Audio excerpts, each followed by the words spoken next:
सभी को नमस्कार। करियर फर्स्ट चैनल पर आप सबका स्वागत है। साथियों, आप सबकी तैयारी को और बेहतर करने के लिए आज से खंड 1 सीरीज शुरू की जा रही है। ध्यानपूर्वक इसका अभ्यास करें। डिक्टेशन लिखने के लिए तैयार रहें। Ready, start. सभापति महोदय, मैं रक्षा मंत्रालय की मांगों का समर्थन करने के लिए खड़ा हुआ हूँ। वर्तमान घटनाओं से पता चलता है कि संसार का हर देश अपनी सुरक्षा के बारे में चिंतित है और उसके लिए हर प्रयत्न कर रहा है। इस दृष्टि से अन्य देशों की तरह हमारे देश में भी रक्षा मंत्रालय का महत्व है। मुझे इस बात की खुशी है कि जहां अन्य मंत्रालयों की उनके पिछले साल के कामों के बारे में काफ़ी आलोचना हुई है, वहां इस मंत्रालय की कम आलोचना हुई है। इससे पता चलता है कि इस मंत्रालय ने पिछले साल अच्छा काम किया है।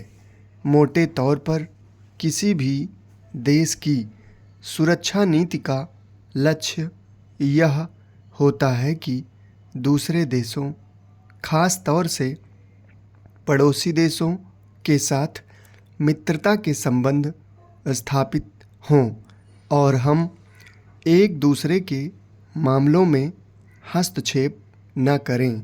लेकिन उसके साथ यह भी ज़रूरी होता है कि हम अपने देश की सीमाओं और अखंडता की रक्षा करें।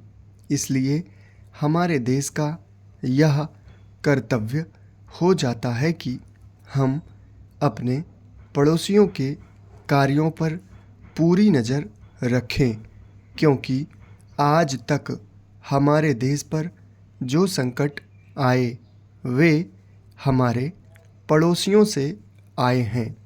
1965 में पाकिस्तान के साथ जो लड़ाई हुई और उसके बाद ताशकंद में जो समझौता हुआ वह सिर्फ कागज़ पर ही रहा। पाकिस्तान ने उस पर कोई अमल नहीं किया। इस दृष्टि से बहुत ज़रूरी है कि हम अपने देश की सुरक्षा की हर तरह से व्यवस्था करें। हमारा उद्देश्य दूसरों पर आक्रमण करना नहीं है, लेकिन यदि हम पर कोई आक्रमण करे तो हम में इतनी शक्ति अवश्य होनी चाहिए कि हम उसका डटकर सामना कर सकें। आप जानते हैं कि पिछले दिनों पाकिस्तान को अमेरिका और चीन से काफ़ी मदद मिली है।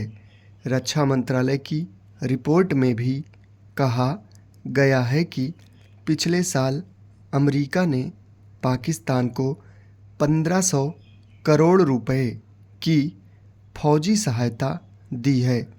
आज जहां हम फौजी सामान के लिए अपने कारखानों की मदद से अपनी शक्ति बढ़ाने का प्रयत्न कर रहे हैं, वहाँ पाकिस्तान संसार के देशों से फौजी सामान खरीद रहा है।